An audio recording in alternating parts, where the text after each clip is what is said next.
Hey friends, it's Rosalind. Welcome back to our gardens and our tiny farm. Today we are going to be planting 5 flowers from seed. It is the middle of June. It is not too late to get these flowers started from seed. And these will all give us late summer flowers. We are in growing zone 5B, the very north part of Indiana, with an average first frost date of like middle part of October. But all of these flowers should be blooming by end of August, early part of September, which means we should still get about 6 weeks of blooms from these flowers before the frost will take them. The first one we're going to be planting, and we have 4 different varieties of this, is zinnias. And zinnias will typically be blooming within 75 days after they germinate.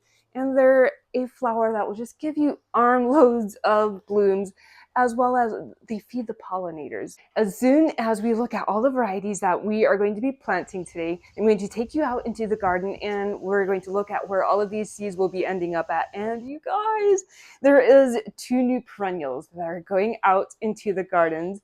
One of them will provide like a layered look in the garden, and the other one is one that I have never grown before, but it is going to give us fall cut flowers. So we have the Precious Metals zinnias, and I have grown this variety before. It is very beautiful.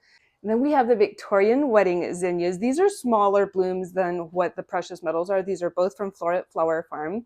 And then we have, these 2 are from Johnny's. We have the Ballerina zinnia, and we have linen zinnias. The next thing that we're going to be planting is cosmos, and this is just, I don't know, it's just a whimsical cut flower that just waves gently in the wind. And we already do have some cosmos growing, but I want to fill in some of the spaces where some of them did not germinate. And these actually, this is the blush, yes, blush cupcakes cosmos, and these do take up to 90 days to bloom. But we will still get at least a couple weeks of blooms before we have frost.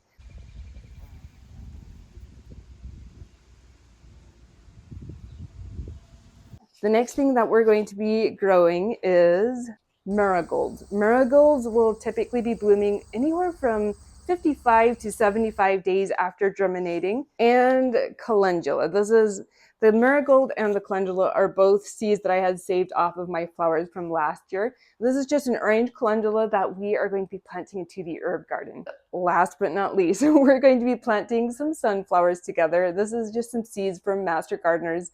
And we had planted a patch of sunflowers together a couple weeks ago. All of those came up except for one packet of seeds, which was an old packet of seeds, like 3 years old, and some of those germinated a little bit on the spotty side. So we're just going to fill in with these sunflowers. Sunflowers will typically also be blooming anywhere from 55 to 75 days after germinating, which will give us fall flowers. We are out here in the vegetable and cut flower garden. On this side we have all of our vegetables, and then this arbor kind of divides it between the vegetables and the cut flowers. And if we turn slowly, this is where we grow our cut flowers. This is zinnias, and you can see some of them came up a little bit patchy. Over here we have our lysianthus and celosia, and then in those raised beds that is filled with cut flowers. We'll take a look at that in just a second. But you guys, this is going to get a total facelift by next spring. We are going to add in raised beds in here where we're currently growing our cut flowers. Harley is working on finishing the picket fence. It is looking so good. All we need to do after he finishes this little section is cut off the tops of the posts and get everything painted. This fall, after everything is harvested out of the garden, Harley is going to start building raised beds for this part. And then we are going to be adding in pea gravel, just like we did in front of the greenhouse. And it'll make everything look a lot more tidy. This section of zinnias is the Victorian Wedding zinnias. And you can see a lot of them did germinate. There's just a couple spots that we'll be needing to fill in with more seeds. This section has the ballerina zinnias, and there's just a very few spots that we will be adding the ballerina zinnia seeds into.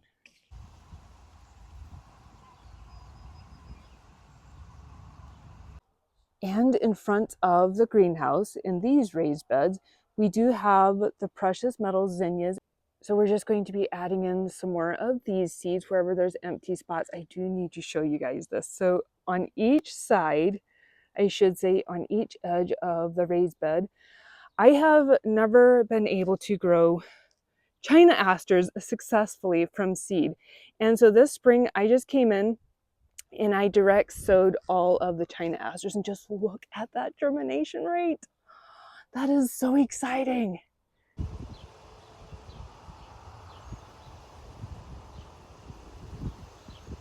So we'll have our precious metal zinnias on the inside, and on the edges of this raised bed we'll have the China asters. This raised bed is blooming already. These are all flowers we had started from seed using the winter sowing method with milk jugs, and then we transplanted them in, I think it was like late April. So this is the Smoky Eyes Larkspur. Isn't that so pretty? And then we have the white Madame Snapdragons. Those are so pretty. And this raised bed has our cosmos growing in it. We're just going to pop in a couple more of the Cupcakes Blush Cosmos in spots where we don't have any germination.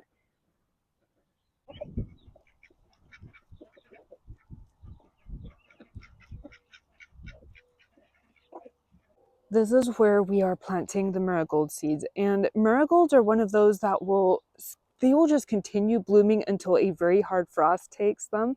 So in each section of fence panel, we do have these different vegetables. So we have onions, we have radishes right here.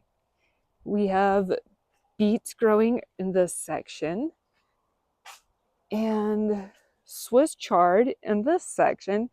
And I thought it would be fun to add in marigold in this last section of fence panel because that will bring us fall color. And we can also use those marigolds in bouquets.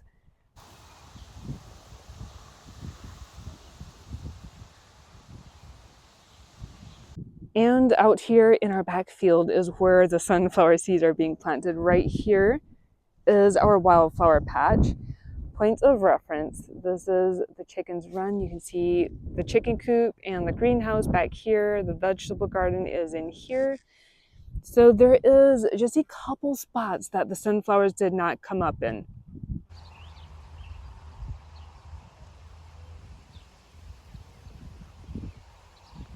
The sunflower patch I have wanted to be just for the pollinators this summer. And then this fall, all of the seeds will be for the birds. We might use some of the flowers in cut flower arrangements and just to make pretty arrangements up by the greenhouse. When I directly sow flower seeds into the garden, I will plant them about 1/2 to 1 inch deep. And usually within 5 to 7 days we'll have germination on them, especially if, like right now, we have been getting a lot of rain, so the soil is very moist. And if your soil is not consistently moist, you can water every day.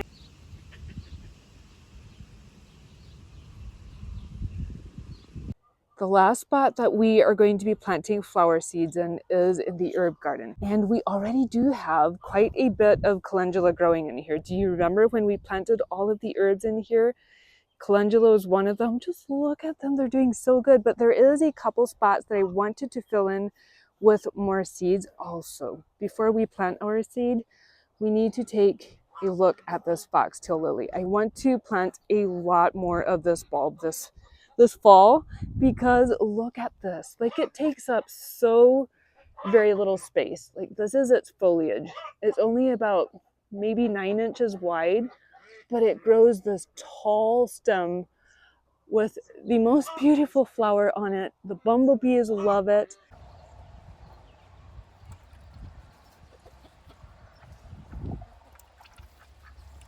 Okay, one more thing I wanted to share with you. Do you remember when we planted the passion flower on this obelisk in the herb garden? Look at it. It is filled with buds everywhere. Over there, there's a lot of buds, so real soon the butterflies will be happy with this one. Right down below, there's just a couple spots that I wanted to plant calendula in. We're going to be planting our calendula seeds the very same way that we did our sunflower seeds. We're just going to dig a small indentation into the soil about 1/2 inch to 1 inch deep. And this is what your calendula seed will look like. I'm just going to drop a couple seeds in there to make sure that at least one of them germinates. And then we'll cover it back over with soil.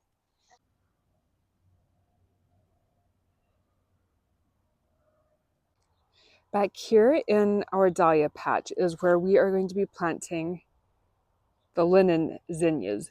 So right down here on this end of the dahlia patch, this is all dahlias that we had started from seed this spring.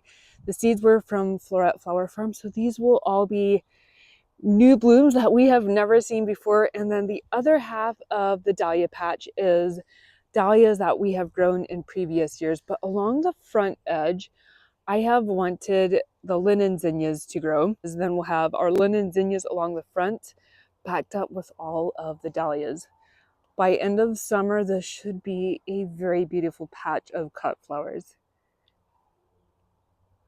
All right, friends, we have all of our flower seeds planted, which is such a good feeling. I'll keep you guys updated on how those seedlings and flowers are doing throughout this season. But next, we are going to be planting our 2 perennials. And we had talked about this, I think it was in the last garden tour, about adding in more catmint along the one border. We'll go out and look at that in just a second.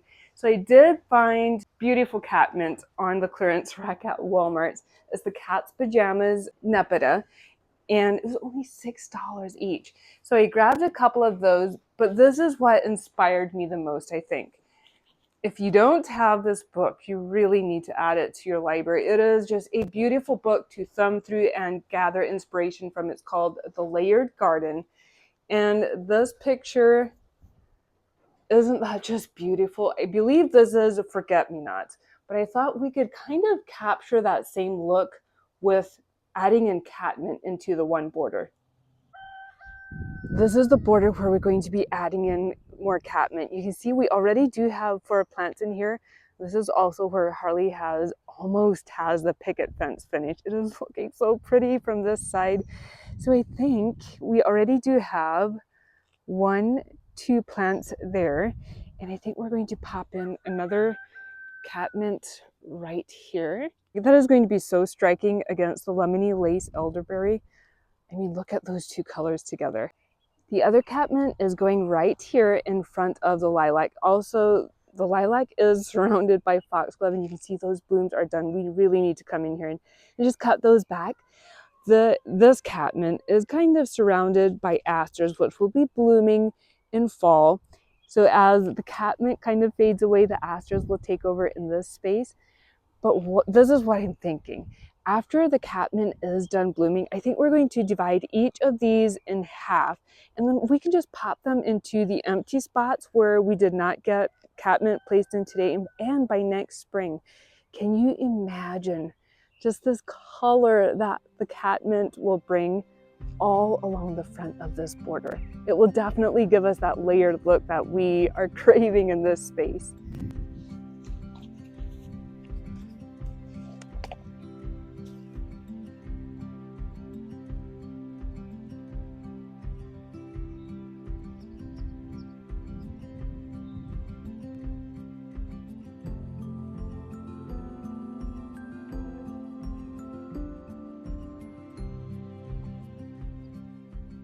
All right, friends, we saved the most exciting flower for last. These are heirloom chrysanthemums, and they're not those little polka dot mums that we're used to planting in the fall. These are actually mums that have huge flowers. They're gorgeous to use in cut flower arrangements, and we have 3 different varieties. So I ordered from Bluestone Perennials. I have never ordered from this company before, but I love the biodegradable pots that they come in. We can plant pot and all. This one is a football mum called French Vanilla. Another football mum. This one is Homecoming. And then we have Starlight. So chrysanthemums are said to deter aphids, Japanese beetle bugs, and thrips, all 3 of which I struggle with at times in the garden. So I thought it would be kind of fun to plant them somewhere amongst the roses up against the fence where they will get a bit more protection. These are said to grow in growing zones 5 through 9, I believe. But you want to plant them in spring or early summer so they will actually perennialize, because they need, I guess, quite a few months for their roots to become strong enough to withstand winter. I don't have a whole lot of experience with chrysanthemums, so if you guys have grown them before, I would love to hear all of your tips. But it did say if they are flowering in June or July, you will want to come in and cut them back a little bit so they actually wait to flower in fall. So before we plant them, we are going to come in here and just cut them right above this leaf node, and this will help them branch out.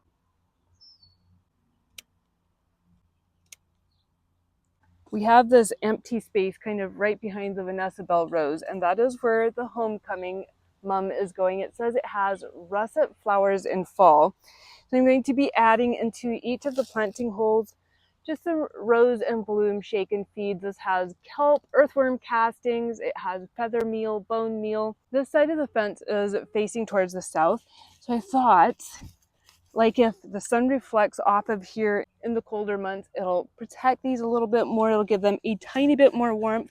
And this fall, we will also come in and give each of these mums extra protection, like maybe just give them a little bit of mulch around the bases of the plant to protect them from the harshest cold.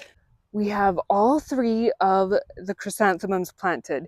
Right in here is where we planted Starlight Mum, and this one grows only 16 to 24 inches tall, so I kind of scooched it out from the fence. It will be backed up by the Honey Dijon rose, so it'll be very fun to see those two hopefully bloom together this fall. We'll have to see. The other one went right here behind the Vanessa Bell rose, right here, and it can grow up kind of against the fence. If it does need support, we can always, tie it up to the fence. And then the other one ended up over here on this side of the entrance of the garden, right in here. We have a hollyhock on this side of it. We have Duchess of Edinburgh clematis planted right here, and I had thought this clematis was gone. So when I bought it this spring, it did not look good, and they gave me a discount on it, and it just completely died back after I planted it. But look at this, we have new growth on it. And then right beside that is our trumpet lilies that we planted earlier this summer, or spring, I should say.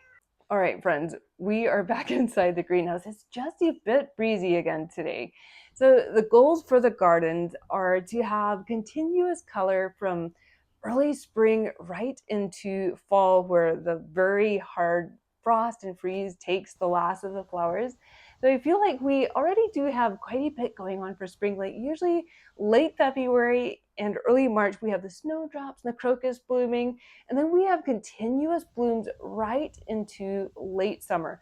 But I feel like the garden is lacking color in the fall. So I'm very excited to get those chrysanthemums planted in there, because it will definitely bring pops of fall color. And in another year or two, we can be dividing those chrysanthemums and just popping them into other areas of the garden, which is very exciting, because then that will be giving us free plants for the garden. But I would love to hear from you guys. If you grow flowers in your gardens, do you use them in cut flower arrangements, or do you just simply enjoy watching them grow in your gardens? Thank you for being in the garden with me today, friends. My hope is always that our gardens bring a bit of joy and inspiration to your day. Have an amazing week in your own gardens, and I will see you right back here real soon. Bye.